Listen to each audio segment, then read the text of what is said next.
All right. For those of you listening, this is Podcaster Month. I wanted to talk to my podcasting family. And actually, this is the first person I'm speaking to from Bumming with Bobcat. Bob, who has, see, you can't see this because I only do an audio podcast. He has we're recording this via Zoom, and he has a picture of a bobcat that looked like, for his icon, that basically looks like it just ate a family.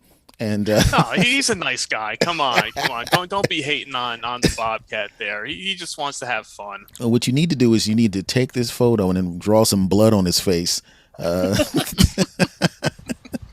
that's the that's the only thing missing is some blood on his face, which is hilarious, But this is an interesting thing because I've been doing this for since 1973, and The original podcaster right here. Look at this. This was back on your handheld tape recorder, and yeah, it used to be called satcasting, but I'm going to have to talk to Apple about that. We're pending a lawsuit.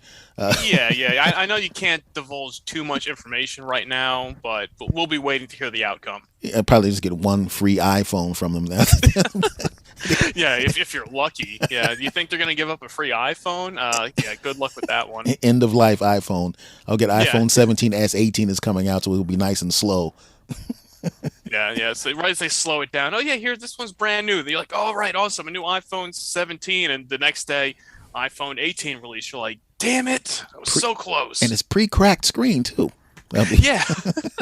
Like all of the services. Now you are 229 episodes in 230. Yeah. I think probably by the time this one hits the masses, Mm. we might be at 229, 230. It's tough to keep track. I mean, it's like how many episodes do I have now? Yeah, they all run together after a while, but it's fun. So you keep doing it. Yeah, I'm only accurate to the 100. Uh, Yeah, once you say, okay, I'm at episode 200 something, then other people are like, oh, cool, that's awesome. and then they see it's 293. You're like, you dumb bastard! You should have said almost 300. Like, hey, I can't. Sometimes you can't count. You're rounding up, down, carry the one. It's not a math podcast, okay? Well, that's my next podcast. No, I'm just kidding. Two's enough. But I got to ask you this because you have the podcast. You have the alcoholic beverages. You rate them. Are you? I'm assuming, obviously, after all this time, you have to be a really big connoisseur of the foot juice. Uh, so, I try to be, and as we start this now, I gotta crack something open as we speak. 'Cause this is a new one mhm, that will be hitting the website over at bumwinebob.com, mhm. and I kind of teased it, and I don't know, by the time your podcast goes live, this might be on the website, it might not yet, it might be a little tease, but this is the MD 2020 Spiked Punch Sweet Blue Raspberry. So this is the new kid on the block right here. Okay, let's see what we got there. Let's see what you got. See, this is a it tastes very similar to a blue raspberry icy. The old Oh, ice things. It's pretty good. It's pretty good. It's pretty smooth. It's 12% alcohol, so it will give you a nice little buzz off of it. A 16-ounce can. So I'm giving you a little mini review here to bring the people into who might not know me and what we do. This is what you get on Bumming with Bobcat. do you are you a one drink per episode? Do you just rate one drink per episode? For the most part, yes. I try to focus on one beverage. It's usually whatever beverage of the week. Now, that doesn't always work out that way. Sometimes it expands and it might carry over to a second week or a third week or a month, depending on what I can get my hands on and what new stuff I can find. But when I do record and I do feature a beverage, I try to do one. Sometimes we'll throw in a second one, but I try to focus on mostly one. because that was a thing that I was learning about because I'm going hundreds of episodes in. Where in the blue hell do you find all of the beverages? Because you have to have obviously a ton of them, you know. And I mean, are there that many, or are they coming online that fast, or there's always new beverages coming on? It's really you pick and choose. Now it's not always new stuff. Sometimes it's old stuff that are classics that you might have forgotten about, and Mm. you say, "Oh, here I found this. This is whatever a vintage." A steel reserve, we'll say, or something cheap that's a classic. Now, while there is 230 some odd episodes, not every single episode features a beverage to pair with it, but you're probably looking at about half of them that might have a beverage that's paired.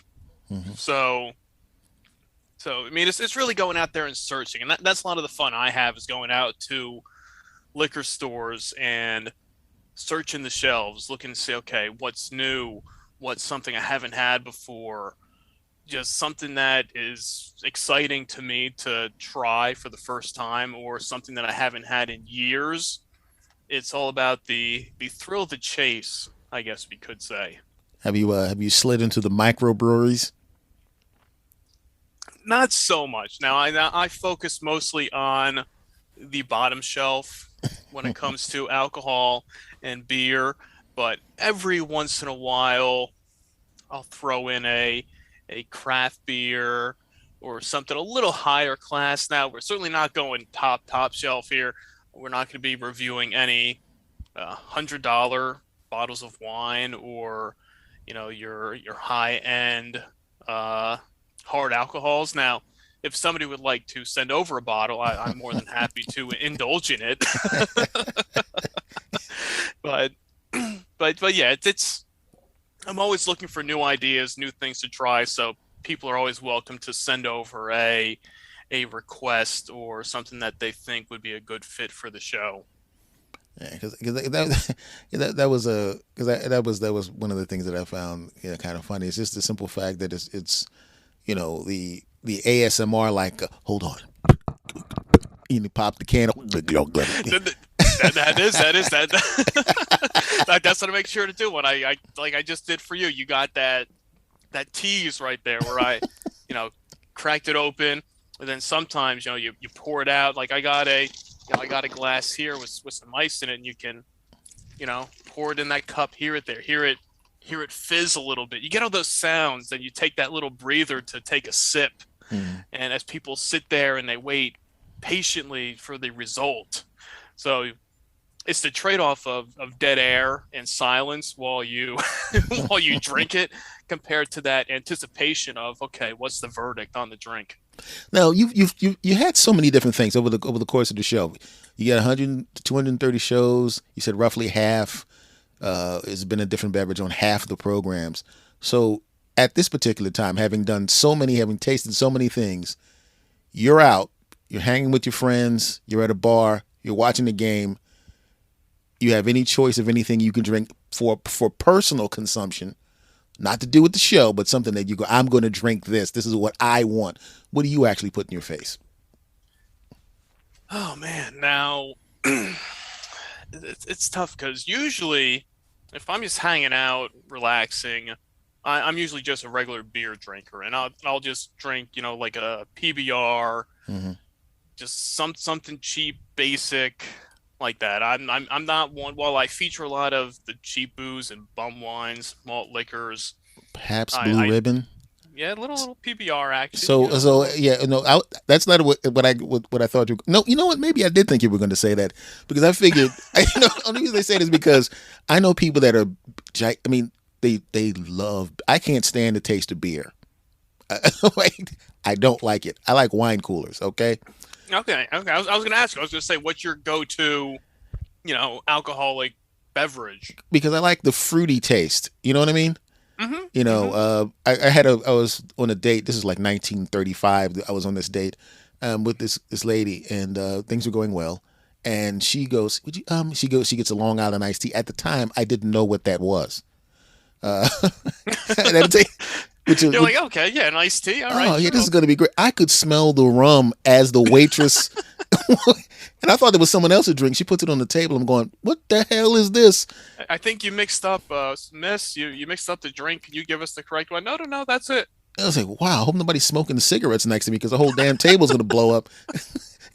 I know, and I gave it to her. She drank it, and I can't drink this, man. It was just too much. But because my friends always make fun of me because, oh, look at that Anthony, what a punk with his wine cooler. Your punk ass. I'm like, come on, man. You know what I mean? At a sports bar, we watching the UFC fight, and you drinking a damn wine cooler. We should kick your ass. I mean, come on, man. It's like, come on now. It's like, and because I'm always the designated driver, so I can't really, so yeah, because they drink and they, so it's like that. But Right, right. You're doing the service for them. You say, okay, I'll have one drink. My basic wine cooler. You guys, go get hammered. I'll drive you home. mhm. So it's like, well, what do you want me to do? I'm not gonna be sitting here doing shots. Yeah. I Oh mean, and you're God. not gonna be, getting some like an LIT and that they smelling the booze off of it. They're they. But the thing about it is, yeah, because usually we're there like 4,000 hours, so it's like the one wine cooler early in the day. By the time I'm out, I still blow clean. If I was to ever get Hmm. pulled over, because I just because I knock it down and then I don't touch any alcohol after. But usually I don't even have any alcohol if I know I'm going to be driving. So, but the thing is, because they know I'm going to be driving and they know I won't let anything happen to them, they really go to town. Well, that's it. You can go balls to the wall at that point. If you know there's no chance I have to drive, I'm not responsible. I can just drink and drink and drink and drink some more because I know that you'll be able to get me home safe. I was And like, that's a good thing. You're doing a great job. The world needs more people like you that will do that for them. I'm the second smallest of the group. you know, I'm only 5'8", man. So some of these dudes are huge. Like, oh God, I got to drag this big bastard into the car. you know, Yeah, yeah, yeah. Trying to reason and say, "Hey, man, we're leaving now. Come on." No, no, no, no, no. One more drink. It's like, no, man, we're going now, and trying to drag him out of the bar. oh God. Kicking and screaming. I think we've all been. As long as you don't have those friends like I have a few that get the beer muscles and try to, pick fights with people. Mm. That's always fun, especially if you're the sober one trying to Oh, deal with that, trying oh, to diffuse the situation. It's oh like, my God. let's go. Come on. I have whole episodes telling stories about that. People ask me, did the guy really pick you up and throw you? Yes, the guy picked me up and threw me. It Um, happened. yeah, but the thing was, he wasn't mad at me because he saw it was reasonable. So I called it I called it ass whipping light is what I called it because he picked me up and kind of tossed me. That's how this Vince McMahon would have loved this dude. you know, I mean, not current Vince McMahon. I'm talking about '80s Vince McMahon with Hulk Right, right. He Hogan. sees the big jacked up dude and is like, I need this guy. Get him on the show. Hey, get that wimp Andre the Giant out of here and get this guy that picked up S. Anthony and threw him because this guy had to have been close to 7. He had to have been about 7 foot tall, and he didn't want to hurt me, so he just kind of. I was like, you have kids? I do, yes. Okay, so I'm sure you've picked your kid up and playfully tossed them onto the couch at least once. Mm-hmm. It was like that. Now I'm a grown ass man Mm-hmm. getting playfully tossed across the room. But that's the thing. But that was back in 30 years ago when I was in my 20s. But it's just that's what I was thinking about this. Now when you do the show, oh, you can't really even have. I mean, do you have guests in front of you, or is it always Zoom or a phone or something like that? It's probably 99.9% has been either Zoom or virtual or some remote conversation. I think I've only done a few that had, and that was mainly just with friends of Mm-hmm. mine. Either we were drinking one night and decided, hey, let's record a podcast, Mm-hmm. or I was away on vacation and we were all hanging out and said, oh, yeah, we'll do a podcast together. And other than that, I've never had real guests in person to record. It's always been virtually, Zoom, Skype, phone, wherever. Hmm. That's usually where it comes from. So I can meet with people all over the world. That is the best part. It really is. you know, because the thing is, like, your show would actually probably lend itself. Well, I guess the show too, because it's a talk show. It would probably lend itself to having people there, because I was preparing when I got my stuff to have stuff where people would be where I am, and I'm like, what are you, an idiot? It's hard enough to line up with guests when they're on the phone. You're going to expect them to. Exactly. You want them to show up at your place and be here and on time and ready, and get the mics ready, get the levels all set, and have them not be bored to death during that whole process. At least you do it online. You have everything set up beforehand. They connect in. You hit record. You're good to go. Yeah, this is going to be a good month because everybody that I talk to this month knows exactly what's going on. Exactly. And I get to be the first one. I get to be the guinea pig Yeah. of the process. But by the way, I'm actually have you distracted. There's several people outside right now. They're going to come in and beat you down. Oh, see, they're not taking my MD 2020. It's sitting here with me. All right, they're not gonna pry this from me. There was a part where I didn't think that was a real drink. Really? Yeah. Was it because you're like, who would drink this and how would this be real? I mean, I could see that. It's like just the name. I went, that's not real. Come on. There's no way in the world somebody. It's like when I would watch episodes of Sanford and Son and they talk about a place called Fat Burger. Right. I'm going, there's no Fat Burger. Then when I moved to LA, oh my God, there's a Fat Burger. It's a Fat Burger, and one of the classic bum wines was featured on Sanford and Son. That was Ripple. That was one of the original cheap bum wines. Was Ripple, and that was featured on Sanford and Son. So you got two. You're two for two on that show. I also didn't believe that was real. If I had to believe one of the two was real, I would have gone with the Mad Dog 2020. And but I got to know. Sadly, I never got to have Ripple. I was just going to ask you that because I want to know what the hell it tastes like. I don't even know when they stopped producing it. I mean, you have to think when Sanford and Son was, running, shows in the 70s, and I don't think any time past at least the 90s. I don't think it's been out there, but I've never had the chance. And if there is a bottle out there still, Yes. I don't think that's going to end well. I was going to say it's probably next to a bottle of High Karate Cologne. Yeah. And, somebody, and at this point, they probably taste the same. Yeah, they probably tasted the same then. He probably just went, well, yeah. We made a little bit too much Ripple. Could you put it in these cologne bottles, please? And yeah, we'll just put a little scent in there. It doesn't quite smell like alcohol as much, but just, it smells good. Put it out on the shelves. Now, this is something I got to ask you, too, because I know this is a weird mini story just to give you an idea of what I'm talking about. You familiar with the cereal Cookie Crisp? Yes. Okay. Yes. I used to love that when I was younger, and then I found as an adult, I went, I'm not spending $7 on that. So, so I go to one of those discount stores, and they have, they always have the knockoff version, Jookie Jisp, Cookie Crumble, Yeah, just cookies. He's just like, hey, cookie cereal. They have a mascot that kind of looks like them, and I ate it, and it was half as good as Cookie Crisp for $2. Okay. Instead of $7. Now, what I want to find out from you is when you go say bottom shelf to middle shelf. Okay, I know you sprinkled some of those in there. Is the difference between them some, like, say bottom shelf, what, $8, $9, $10, $11, something like that? You're go lower. You're looking at really? Okay, so we're like $4 or $5. Yeah, $4 or $5. I mean, that's oh well, then I'm down with that. Yeah. So then you move up to say the mid tier, lower mid tier, and you've had those. 10, like $10, $15. I guess we'll say. Now, when if I put them on the table next to you, I blindfolded you, I uncorked them, I poured them into different glasses, or maybe well, no, not you, because you drink these things, you test them out.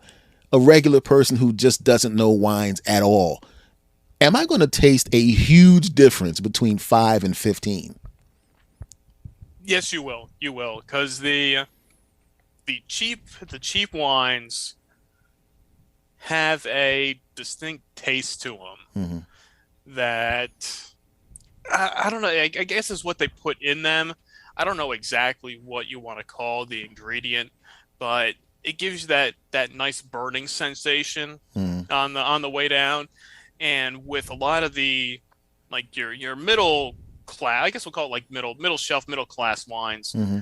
don't have that. Now, actually, this past weekend, I was over at a friend's house, and he actually poured me a glass of wine, and he's like, "Oh, here, try this one." And I, took a sip, and I was like, "Okay, I mean, this tastes like wine." He's like, "Well, it's certainly not what you're used to drinking, but it wasn't like this. It wasn't a super duper top shelf, but it was probably on the higher range." Hmm. But I couldn't taste any difference between like a middle shelf wine and a higher shelf wine, if that makes sense. Hmm. Then I thought those were very similar. Once you get into that $15 range and a $30 range, Hmm. to me, I'm like, these taste pretty much the same. I couldn't tell the difference between those. It's really the distinction between the bottom shelf stuff and anything higher than that will really get you. Because I'm like, I'm not going to spend $30 on a bottle of wine. I'll spend the $15 from time to time, Hmm. and to me, it tastes the same. Yeah. I mean, do you drink wine with dinner? Not usually, unless I'm really out somewhere fancy. That would be the only time.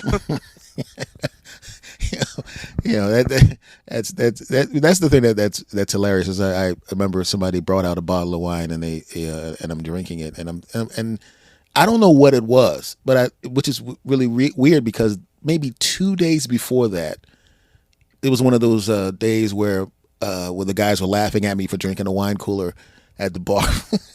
Right? And I still laugh. Even when I talk to them now, they're like, "Remember that time we laughed you out of the bar when you drank the wine?"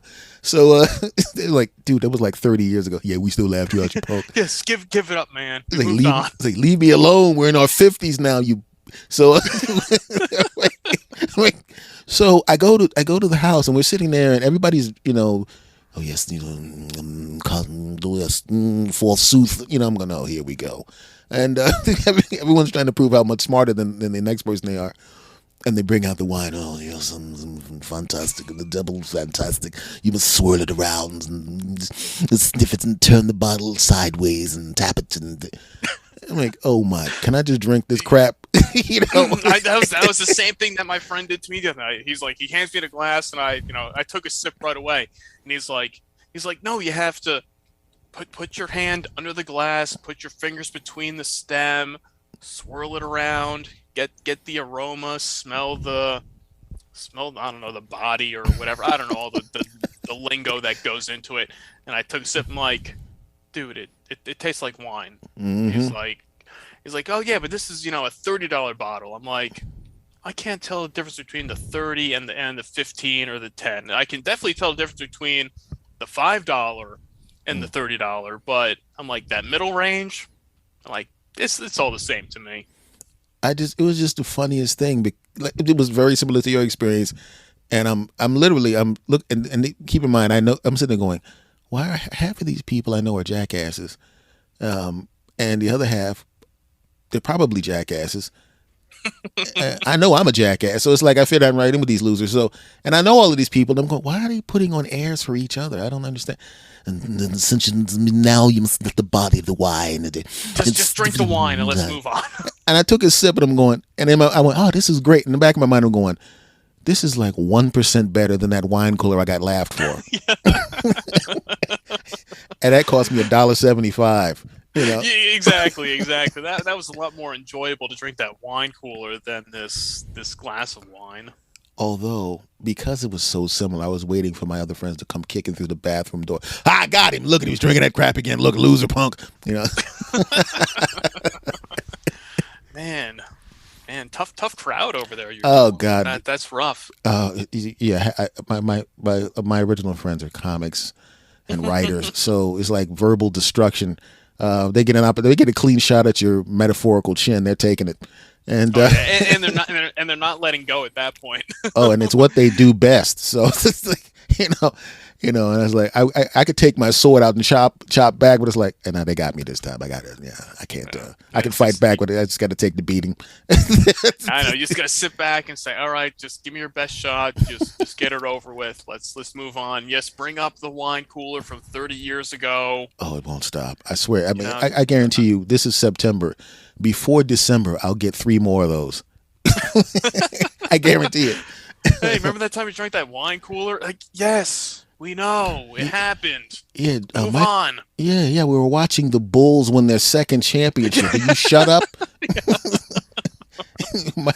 People were still debating how good Jordan was at that point. Right. Yeah. It's like, this is the second of 6. Come on, it wasn't even the last dance yet. Let's move on. Good Lord! Hey, isn't that Bill Clinton playing saxophone on the Arsenio Hall show? Right. Yeah. It's the calm down or whatever you. I got to ask you this. This is something I'm curious about, and I've always, whenever I talk to somebody that I haven't actually spoken directly to, voice to voice, I'm getting to know them.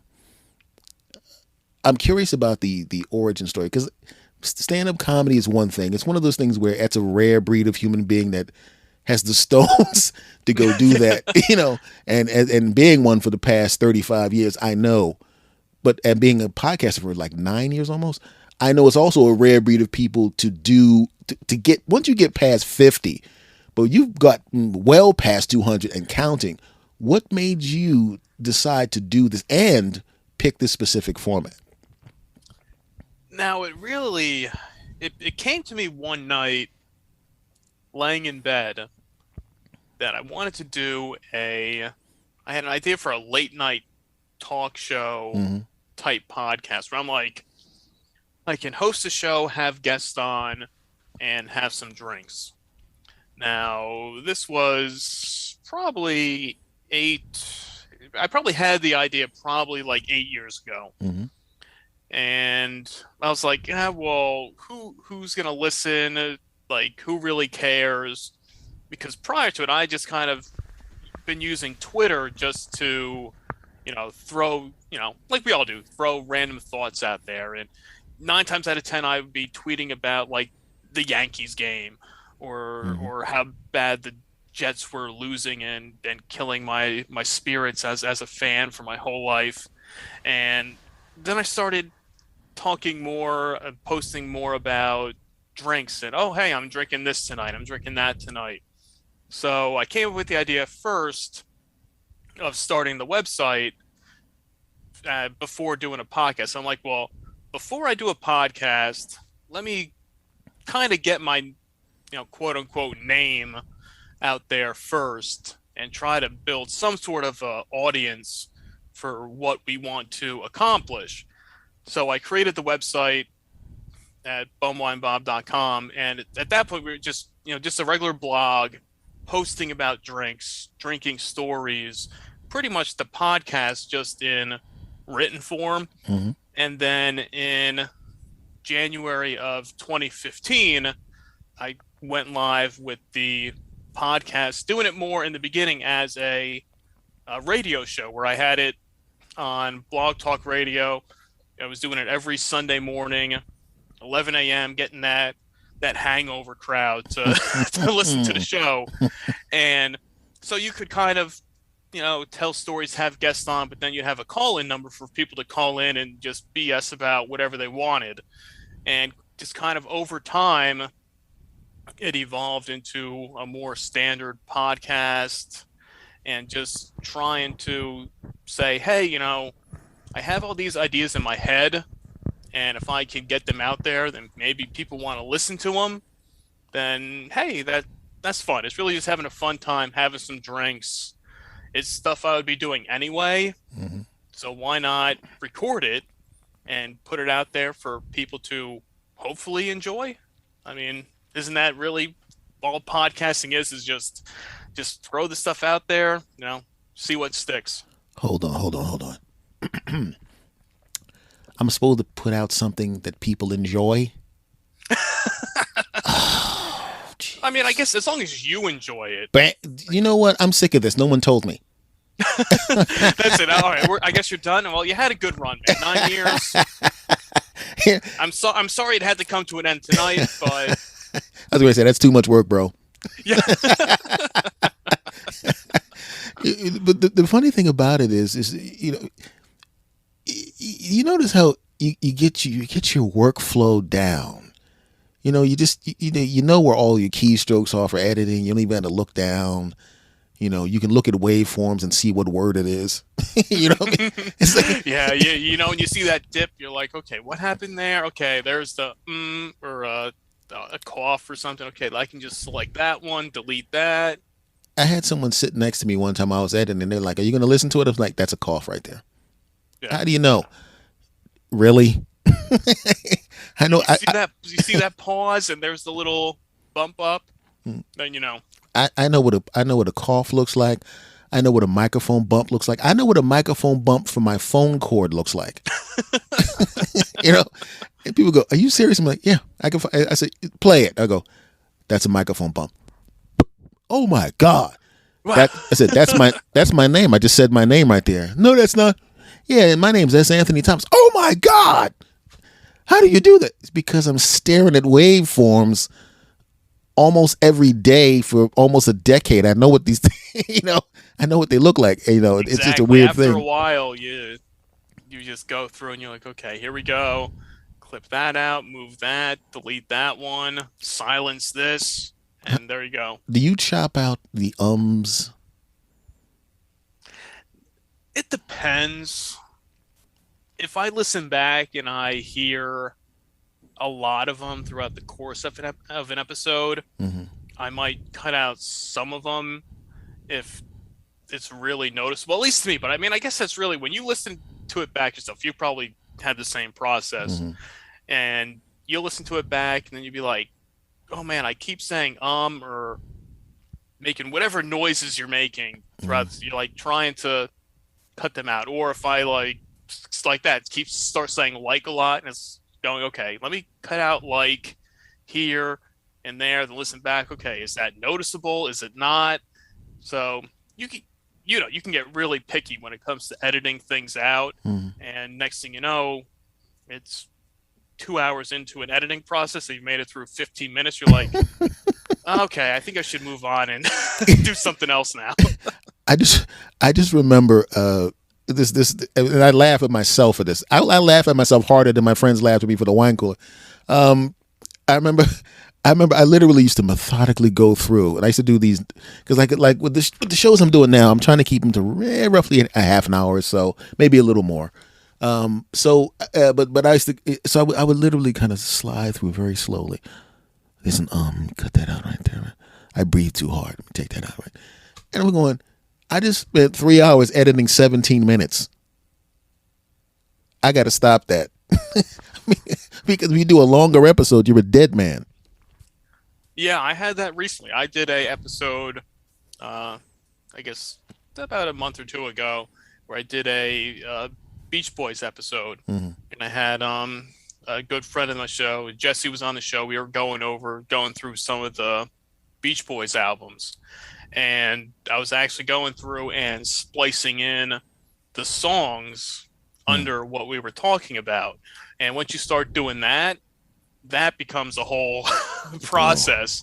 And the episode's probably about an hour and a half long, but I could tell you that the editing process for that episode, now, while it wasn't, all day, every day, it probably took a good week and a half almost to get through editing because too. I mean, you can only sit there for so long in a sitting and edit something without your eyes start going cross looking at the waveforms. mm-hmm. Like, all right, I got to get up. I got to do something. I got to go outside and see the sun for a few hours just to get your head back on straight. Then later that night, sit back down again, pick up the process. Oh, yeah. It's just a weird thing, to do. And I don't know, man. It doesn't seem like it's been that long, but you've been at it for 700 years yourself, and it's when you go back and do you ever go back and listen to really really early episodes? I've listened to bits and pieces because I was going to while I was taking a few weeks off in between. I was like, oh, maybe I'll throw out like re-release some of like some archive episodes Mm-hmm. and put them on the feed, now. And I was going through and I was downloading them and listening to them, and just you go back and you listen, and like the quality is terrible.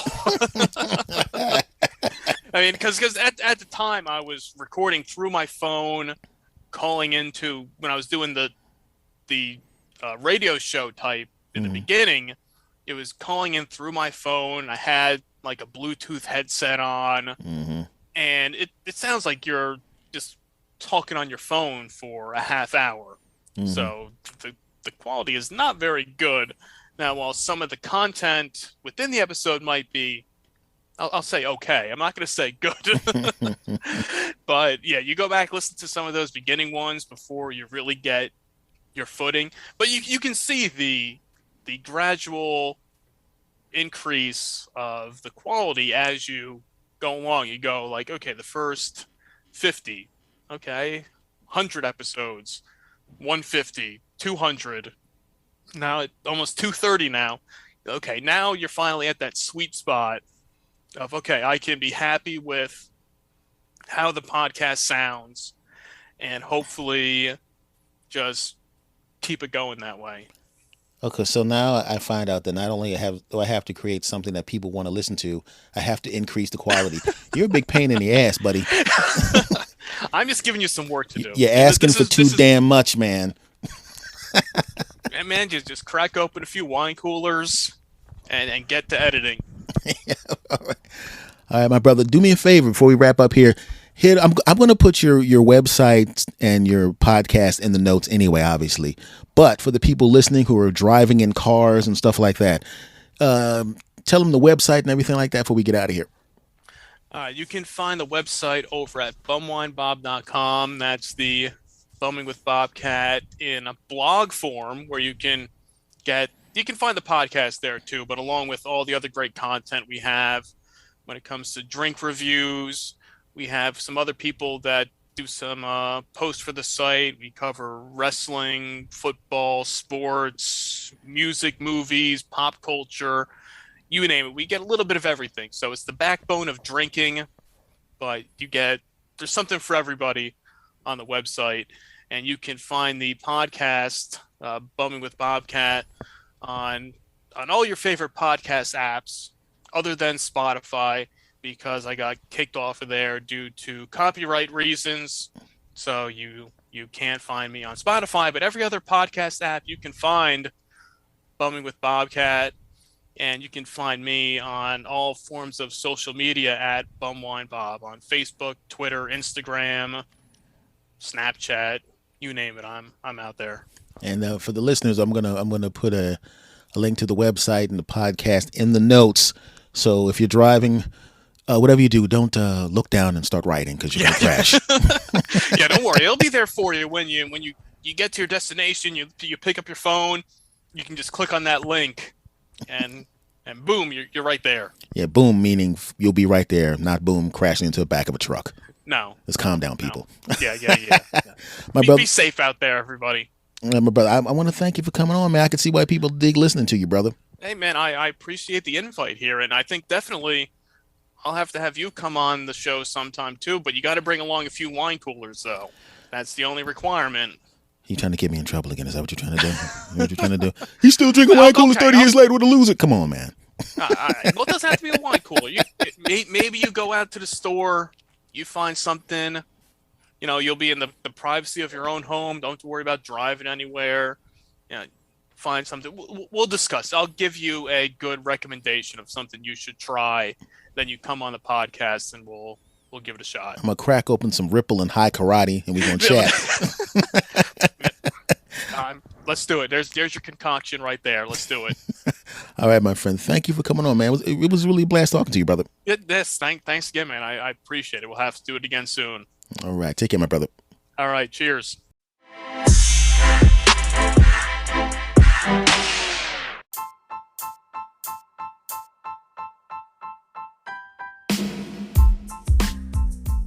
All right. That was a lot of fun, wasn't it? Like I said, I had a fun time being there.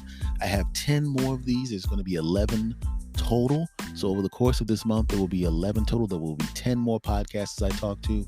And I need you to understand, every last one of them was an absolute blast. We had a blast. You're going to have a blast. So thank you for listening, and be prepared for the next one coming up very, very soon. Now, do me a favor. If you are here and you got to this point where you're listening to me right now, do me a favor. That means you like the podcast. Do me a favor. Subscribe wherever you subscribe to your podcast, or wherever you're listening to this. Make sure you subscribe to the podcast. Also, rate and review 5 stars, dag nabbit, and and make sure if you love what you hear, tell a friend and have them listen too, so they can join the party with all of us. Before I go, I just want to say thank you for listening. Much love to all of you. I appreciate all the new listeners that have come along over the course of the almost 3 years. And I look forward to hearing your feedback. And it's going to be fun playing some of these other episodes for you. So check in, subscribe, and we will have a good old-fashioned time. Much love to you. And I'll see you next time.